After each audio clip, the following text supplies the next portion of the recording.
Hi, welcome to Live on KEXP at Home. I'm Cheryl Waters, and today I am so excited to be talking with Shamir Bailey, who goes by the name Shamir. And Shamir is going to be sharing some new music with us today. Welcome to Live on KEXP at Home. Hi. Hi, it's so great to see you. Looks like you're in a palace right now. Are you at home in Philly? I wish it was a palace. It's my South Philly row home, but yeah. It looks beautiful. I've heard you say in interviews that Philadelphia is a place that you felt at home, and that's not where you grew up. What about that city provides a sense of community for you?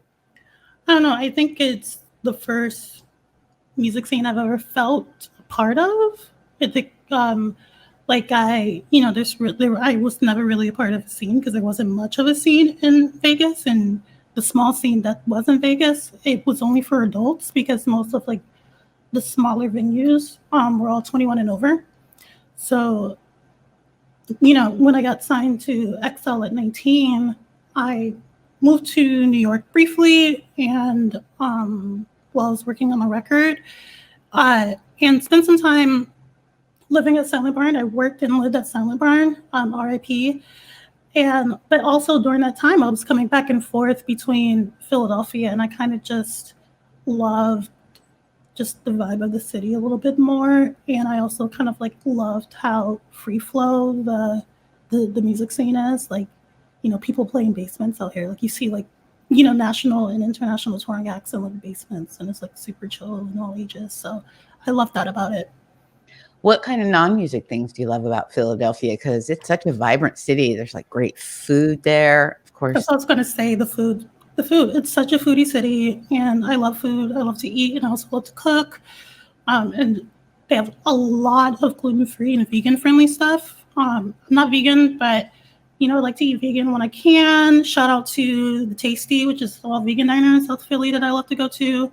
And I'm gluten intolerant, so I don't like to say I'm gluten-free because sometimes I have my cheat days, just like anyone who's intolerant to things. But yeah, I'm gluten intolerant, and it's a very good city for that, at least on the East Coast. Because most of the East Coast is just pretzels and bread and all of that stuff.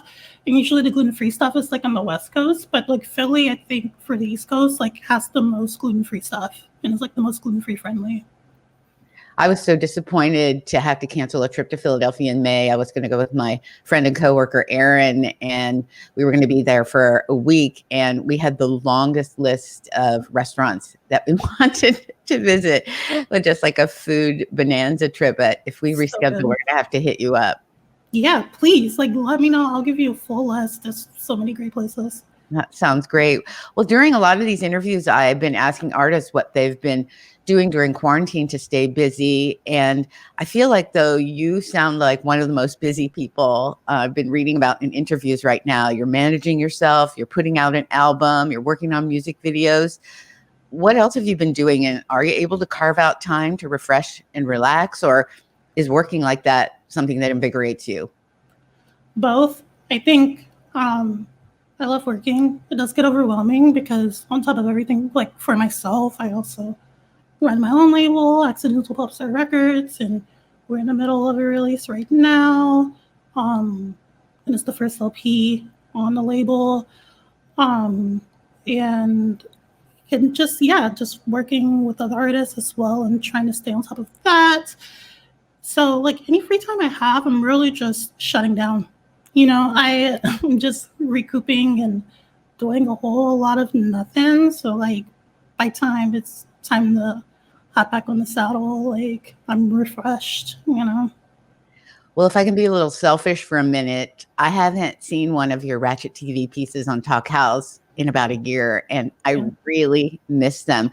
They're so well written, and thank you. Well, I always agree with what you say, but there's also really thoughtful. Sometimes you say things and I say to myself, that is exactly how I feel about that. But a lot of times you also say things I hadn't thought of, and they feel like they're just so effortless and that you write them with ease. But I got to think, since they're so perfectly written, do you fuss over those reviews? I mean, I imagine a writer does. Yes and no. I do because I'm not a professional writer at all. I love writing. And, I wanted to do the column to kind of like perfect that and just get better. And I think starting from the first one and going down, like you see the quality in writing get better. At least I think so. So it was just really just an exercise tool, and I love TV, and that was just the combination of that. So I try not to overthink it because it's easy for me to, just because I feel kind of like a poser. So I think anytime that I do kind of feel uneasy or like I overthink it, I just put that energy into being as honest as possible. And I have a really good working relationship with the editor at Talk House, Annie Fall. So yeah, we do really well. But yeah, I'm not doing it this year just because I knew I was going to be in the middle of release and doing a bunch of other stuff, and I had to like make the conscious decision not to do it. But I feel bad, and there's been like a lot of good shows, but also because of COVID, a lot of things have halted production. So hopefully by like next year, it'll be a little bit more ripe. Maybe next year or maybe 2 years later. Well, I obviously support you doing what you need to do right now, but I hope you enjoy it, and I hope you do it again. I could read a daily review if you were up for writing them that often. What are you watching right now, or do you even have any time? I mean, I'm actually very fortunate also to be working during this pandemic time, and doing work that's very rewarding to me. So I don't have a ton of free time, but TV is something I really enjoy as well. So I'm always watching something. Yeah, that's what I do to kind of like turn off, just throw something on and watch it. I just finished, like, but a lot of us this week, just finished I May Destroy You, which was just amazing. I've always loved Michaela since Chewing Gum, and anytime her name is attached to anything, I'm there. And the show was brilliant, and the season finale was brilliant. So yeah, highly recommend that. I have to add that to my list. My list is so long right now. I feel like I'm watching something all the time, but I'm so grateful that there always seem to be more out there. Well, yeah.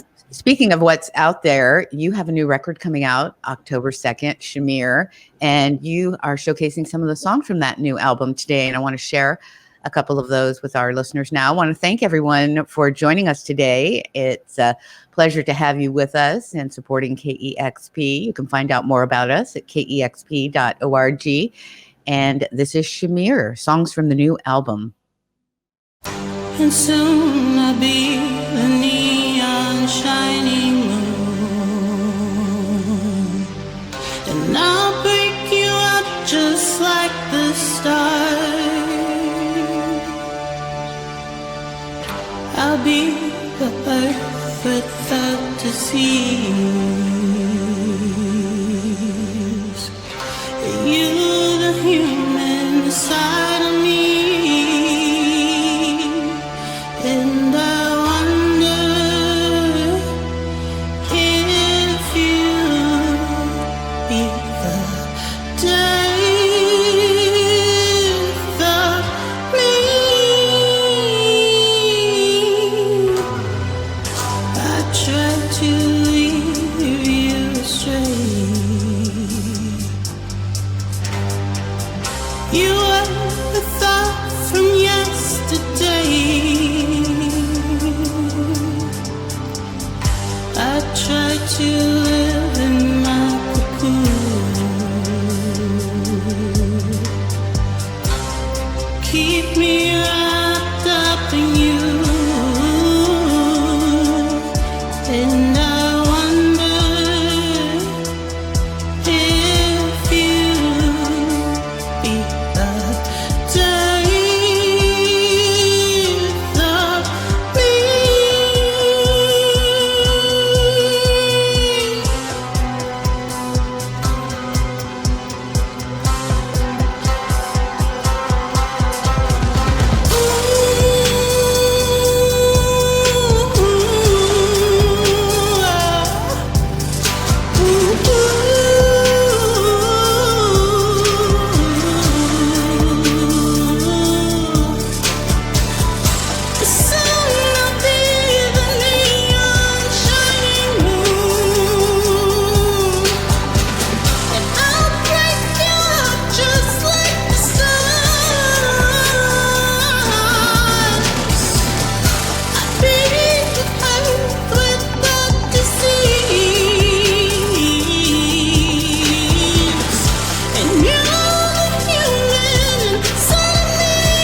through the night.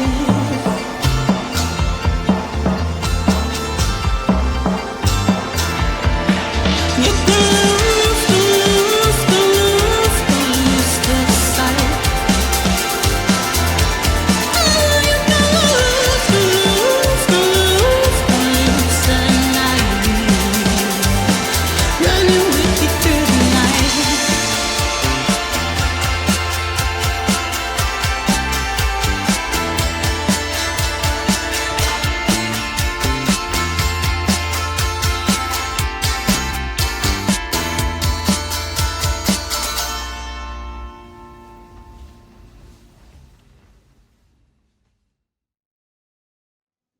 That is Shamir live on KEXP at home. Songs from the new album Shamir. Oh my God, those were gorgeous. I wish I was going to see you at a club tonight. Me too. I mean, I wish I was playing a club.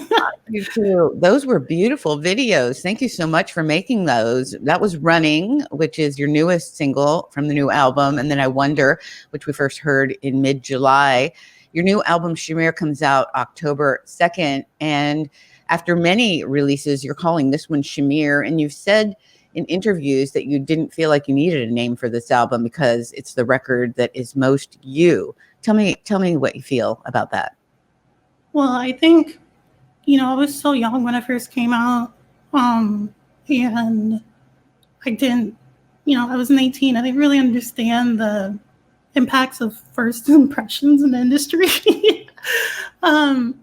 And I think, a lot of people who's followed me since, known that I've essentially spent the last 5 years just like reestablishing myself reestablishing myself as an artist because, my debut record didn't necessarily represent me as an artist and how I viewed myself as an artist. And it was more, I looked at it at the time as more as an experimental thing.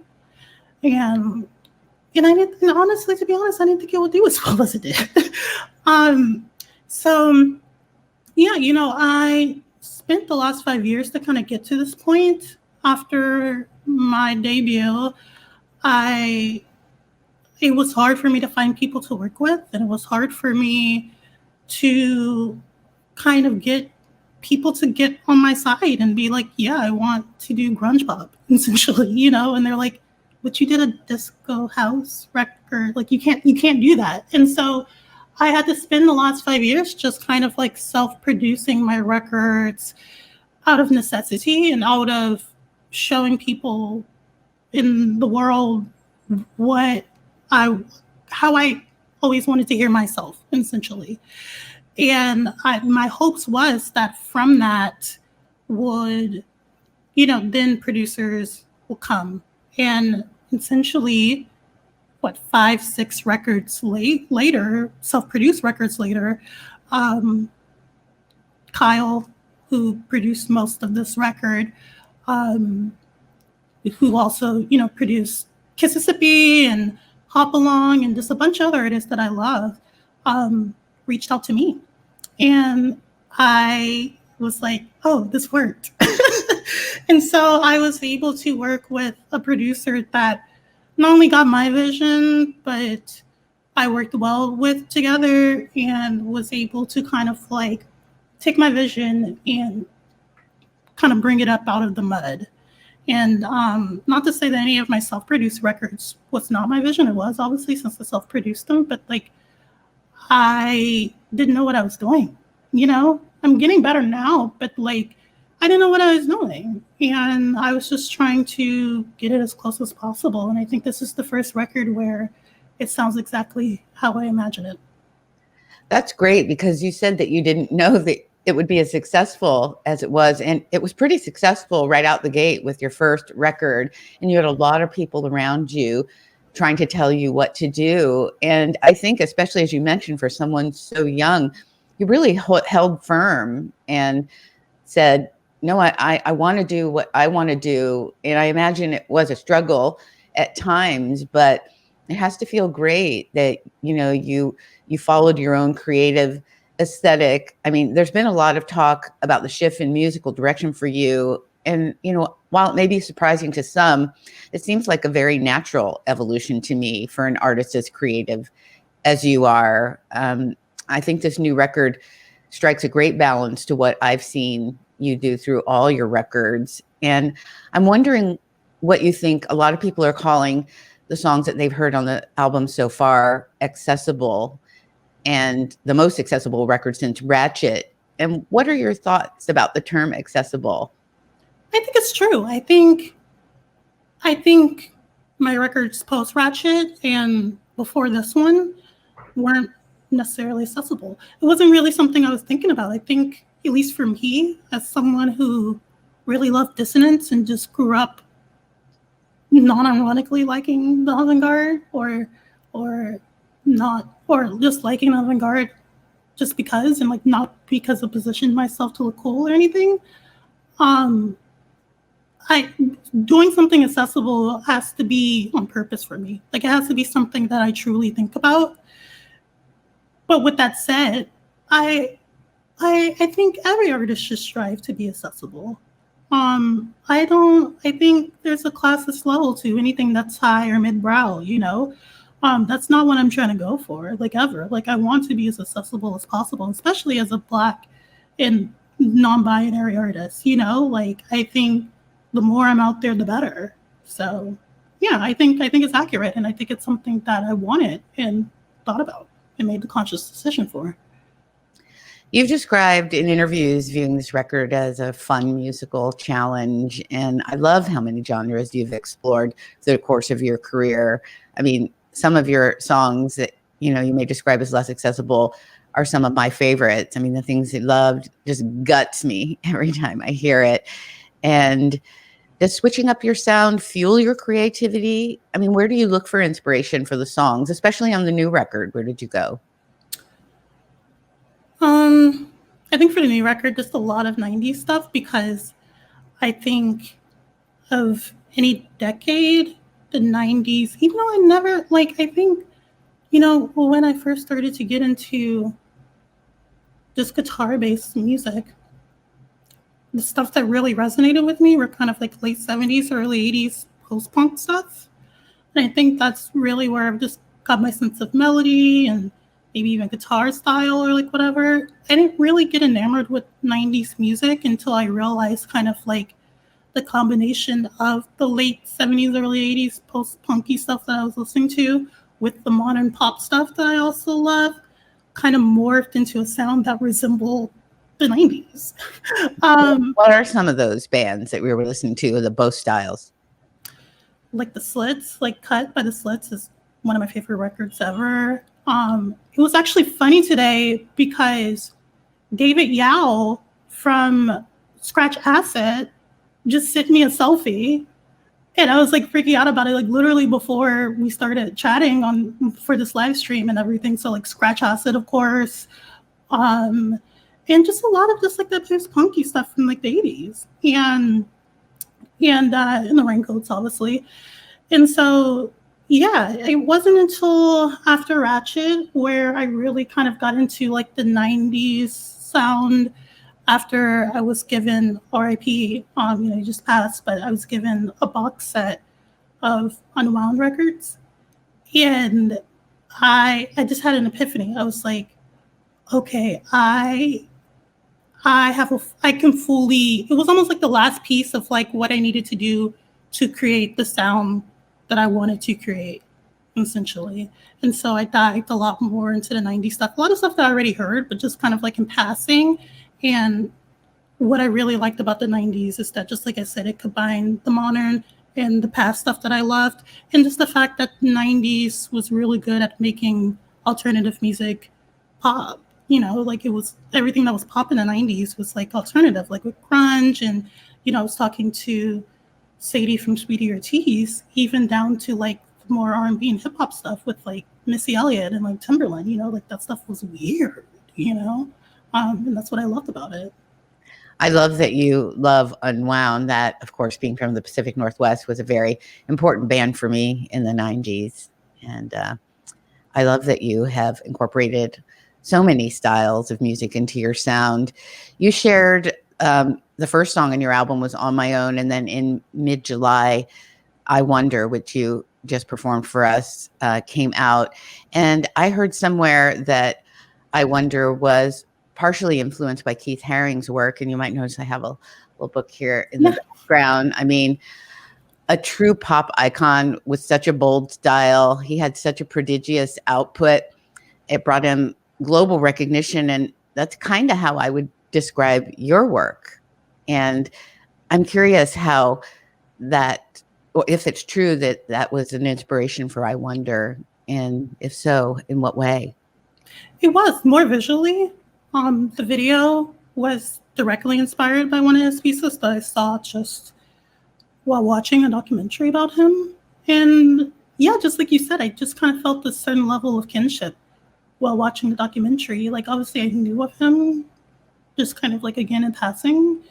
But it wasn't until I watched the documentary where I kind of just like became kind of obsessed and yeah, felt kinship and was just like, oh, like a lot of what he was trying to do is like related to like what I'm trying to do, but like in a different medium, you know? And also he's from Pennsylvania, so.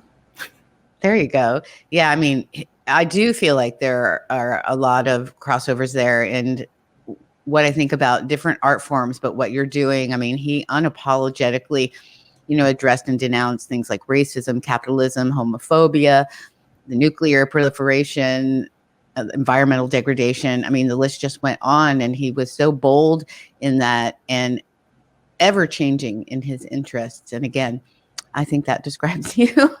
Yeah, for sure. I mean, you know, I wonder is about global warming, you know, it has undertones of that. And I think just like how I put out everything I absorb as far as like my influences into my music, it's the same thing with the topics and like the things that I talk about in my music as well. Like I cannot not put it into music, you know? Well, speaking of music, the new album's coming out in October, and you've put together some songs for us. And this is the one I just mentioned, On My Own. This is Shamir on KEXP, live at home.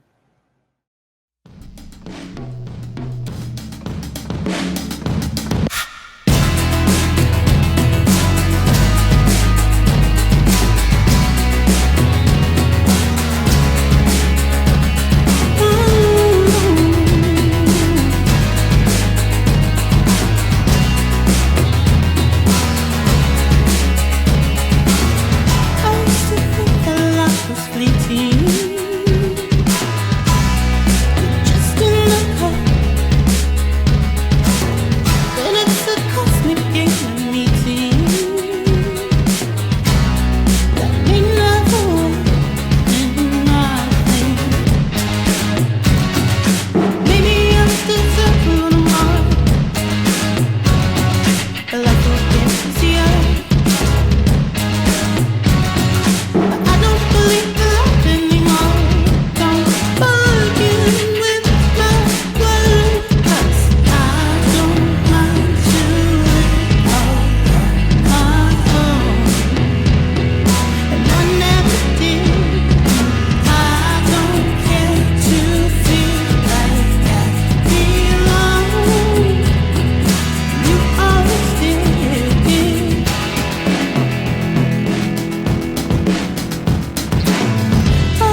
I was made like the wind, wild and free. Sometimes confinement can bring peace, and other times it makes you crazy.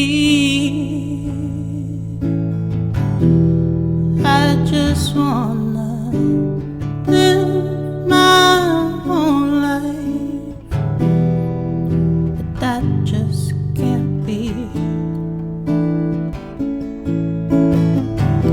'Cause there's a voice inside my head that's trying to kill me.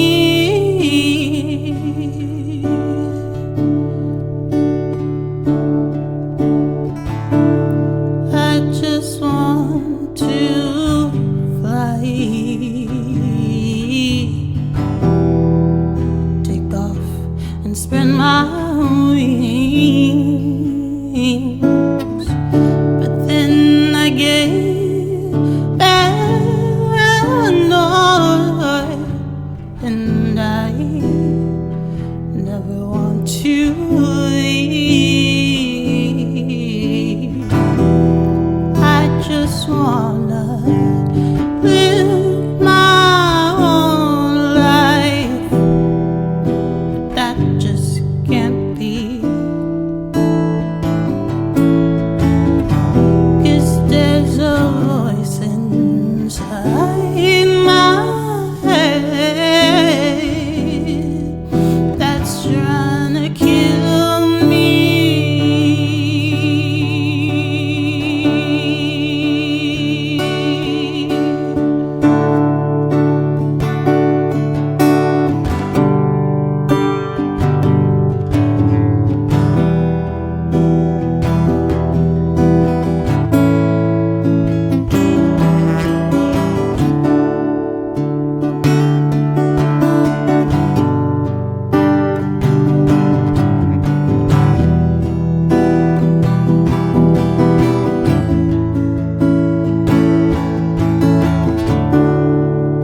I just wanna live in the eye of the storm.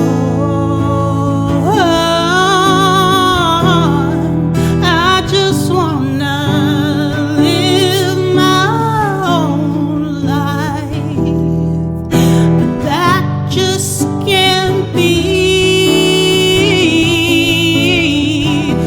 'Cause there's a voice inside my head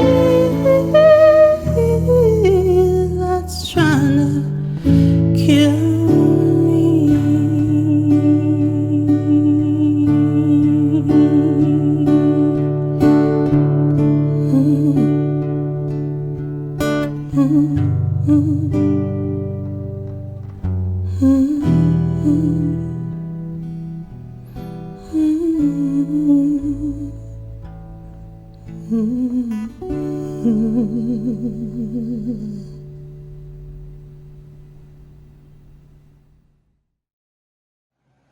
Oh, so beautiful. Shamir live on KEXP at home. That is gorgeous. What a voice you have. Thank you. When did you discover your love of music? And you also play guitar so beautifully. When did that start for you? Going to the mic. My whole life, I would say, my mom tells me that I've been writing like little songs to myself since kindergarten. But I didn't really start wanting to become a singer until like I was like 8. That was like the first time where I felt comfortable enough to start singing in front of people. But I always had such a unique voice that a lot of the times I was discouraged, even by my own family. I remember the first time I sang for my mom when I was 8. She was like, "Don't quit your day job." And so that was, me being the Scorpio that I am, that was fuel for me to just keep practicing. And I want to say maybe like a little later during that year, she might have like heard me backhand singing, and she was like, I guess like blown away by the progression. So at 9, she bought me my first guitar. And she bought me a guitar and a Guitar for Dummies book, and she was like, if you're serious, um, teach yourself, and like, I'm not paying for lessons, go off. And I taught myself. That's why I play upside down, because I didn't even know I was holding the guitar upside down. That's awesome. Someone commented on that in the viewer comments that they can't believe you're playing it like that. It sounds so great. Well, that song Wind you just played comes from the album Cataclysm, which came out in March, and Shamir will be your second album of 2020. When I first heard the track On My Own back in, I think it was June, we featured it as a KEXP podcast song of the day. So thank you for that. It was like a burst of much needed energy I needed in June in the middle of this pandemic lockdown. And I have to imagine a lot of other people felt the same. What's been the response from your fan base to these new tracks?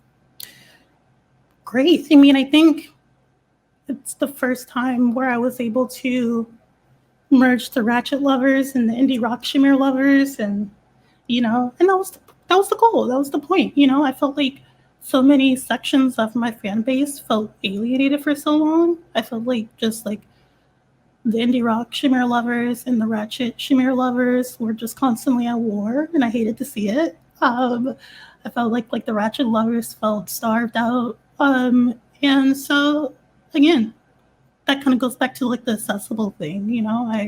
I made it a goal to try to join everyone together, and On My Own is doing that. So you talked about working with Kyle Pulley on this record. Was there anyone else involved in the making of the record, or that you collaborated with or worked with? Yeah, so this was the first record where I worked with multiple producers. So I worked with Kyle for most of the songs. And then Like I Wonder was co-produced with another friend out in Philly. So I wanted to make sure that all the producers were Philly-based, just because I thought that was a cool way to represent. And it was a guy called Matty Beats, who I had met in another studio that I was at, and we were actually just at a music listening party for another friend's music, and kind of just like met there and kind of hit it off. So yeah, we were kind of like eager to join together, and I knew that even though I Wonder was like more shoegazy, I thought it would be cool to have like more trap drumming in it, and that's like his specialty. So it worked out perfectly. And then one of the songs I completely self-produced and played everything for. And then another one was the collaboration with one of my artists from Accidental Pop Star Records, Grant Pavel, who we're also in the middle of Cycle 4. So yeah, it was just a nice little Philly love affair. And then also most of the record, except for On My Own, which Kyle mixed himself, but the rest of the songs on the record was mixed by Justin, who also performed. So I guess his producer's name is Hoost. And I worked with him on the Marina Sawayama collaboration that I did back in 2017 for Tunnel Vision, and fell in love with him since. And I knew that I wanted to work with him in some kind of capacity. So yeah, it's all the homies, and it's really cool to like be able to finally like do something with like a bunch of people that like I admire. That does sound fun. Did I read that you also worked with Lindy Ortega, or I know you're a fan? Are you just a fan, or? Yeah, I think that's, if there's one part of this choreography for this record that I wish I could change, is that part, because I feel so bad because so many people are like throwing her in, and I'm sure she's like, what the heck is going on? But we put that in there because kind of like the genesis of this record started 2 years ago when me and Lindy Ortega essentially did our own songwriting camp. We camped out in a Toronto Airbnb together and just wrote for a weekend and ate lasagna. So that sounds amazing. Yeah.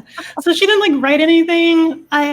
It started because I wrote the instrumental for On My Own during that time while she was upstairs asleep. But like I still wanted to shout her out because like I got, I can't, I still want to like at least give her energy credit because like that was a great weekend, and we had so much fun. It was just us girls, just chilling and doing our makeup and eating and going shopping. Well, that's when the little seed germinated. I mean, that's Yeah. an important part. Well, you played that song from Cataclysm, which deals a lot about the sense of isolation, which we're all, experiencing now via the pandemic. And you've also talked about the country covers you produced back in 2015 during the Ratchet era. And we've recently seen a resurgence in, love of country music. You just seem to have your finger on the pulse of what's going to come next. Are there any new styles that you're curious to explore that are going to be the next big thing for us? No, that's never the goal, is to be ahead. I just always seem to be, it's very weird. Because I just always love country. Realistically, I thought I was going to be a country musician. Like at the beginning, like when I was like in high school and I started to like get comfortable on my songs, those early songs I was writing was country songs. And I think that's how I kind of like learned how to be as honest as I am even now in my songwriting, because that's kind of like what makes country, like 3 songs or 3 chords and the truth. So I knew that even though I felt more comfortable in other realms of music, just because as I was trying to become a country musician, I knew from the beginning that my identity was going to be a problem within any genre of music that I decide to pursue, but I did not want to take on the stress of trying to do it in country. So and that made me angsty. So I was just like, I'm going to have a level of anger in all of my music. But I always wanted to show appreciation for country during that time. And I remembered in the Ratchet era, people thought that was, if not weird, quirky, just me being Black and queer. And now Black and queer people are taking over country. And it's just like, it's great. I love to see it, You've been a vocal supporter of Black Lives Matter and intersectionality since you broke into the industry back in 2015. And it's been harder for you than for others. And, I hope that you're leading the way for so many. And I know that you hope that. And, I've read at times you feel like it's not happening as much as you'd like to see it happen. I think that, throughout this current movement for Black Lives Matter, we've, seen some powerful action. I fear that things will, regress as soon as public pressure is off. I hope that that is not the case and we see some forward momentum. We've certainly seen some powerful tracks from artists who are supporting the movement, Beyonce, Anderson .Paak, Amber Mark, Georgia Smith, Today Out of Big Band, the list could just go on and on. Obviously, you have hope that things in the music industry are going to change behind the scenes. You haven't let that stop you at all from moving forward and being who you are. Do you feel like there is, support for artists who need a bigger platform? Do you see a change coming in that? I mean, what are your feelings about that right now? I don't know. The change that I am saying is within myself, one of them being just even me starting my own record label, like the biggest artist on the label right now. We're only in our 2nd year, but the biggest artist on the label right now is Full Blood, who is also Black, also non-binary, also Muslim raised. It's every intersectionality that I hit as well. And it just felt like my duty to make sure that this project sees light and is, I don't have funding. I'm self-funding everything myself and doing everything myself, but like, it's worth it for me to like give back, because like I'm blessed that, Ratchet gets licensed for commercials and stuff, all the time. So I think it's worth it to any kind of extra, like not much extra, but any kind of extra that I'm able to give to other artists and make the future that I want to see and be the change that I want to see. I have to do it, and that's just kind of how I feel about it. Like I've just completely given up on anyone else doing it.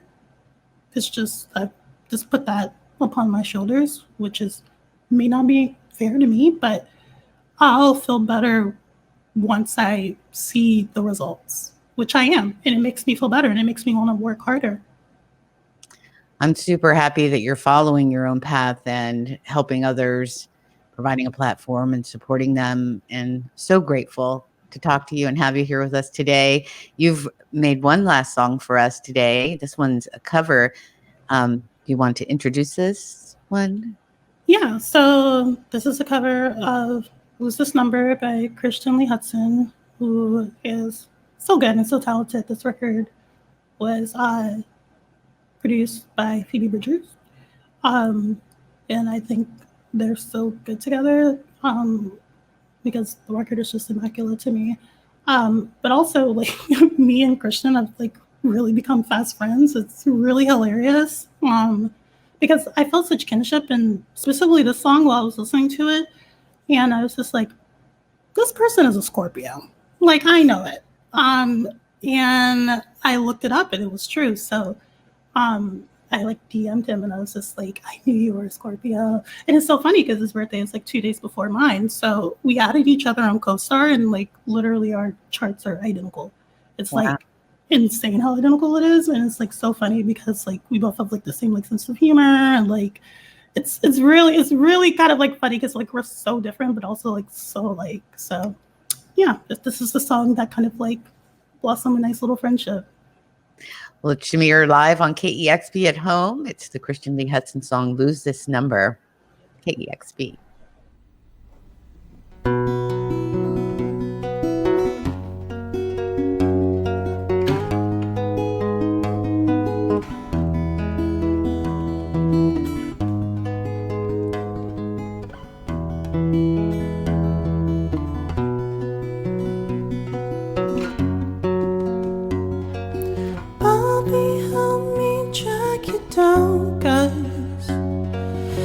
Saw your name in the paper. You said a voice that reminded you of me. Don't you know that's how a name works? I know you don't have to forgive me. Hell, you probably shouldn't. I got scared and I took off. I wanted to try, but I couldn't. In the night you shook me, but I wasn't sleeping. You were afraid of the thunder. Asked me to come in the bedroom, put me under the cover.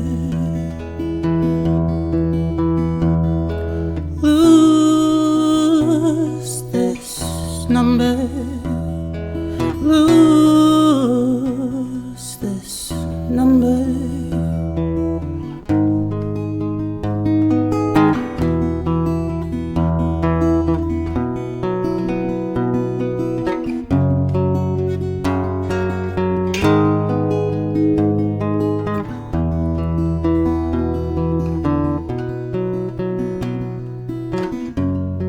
It's like I was born on the back of a bullet,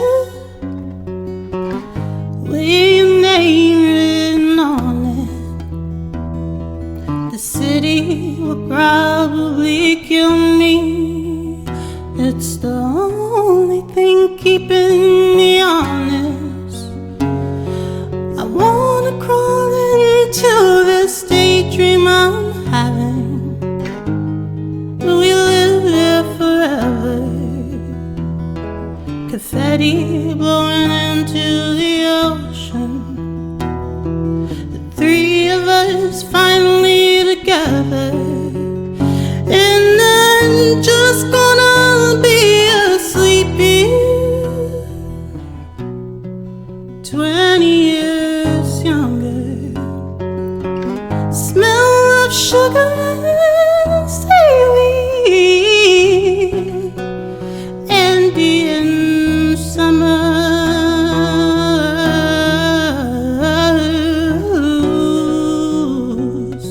This number, lose this number, listen, lose this number, lose this number, lose this number.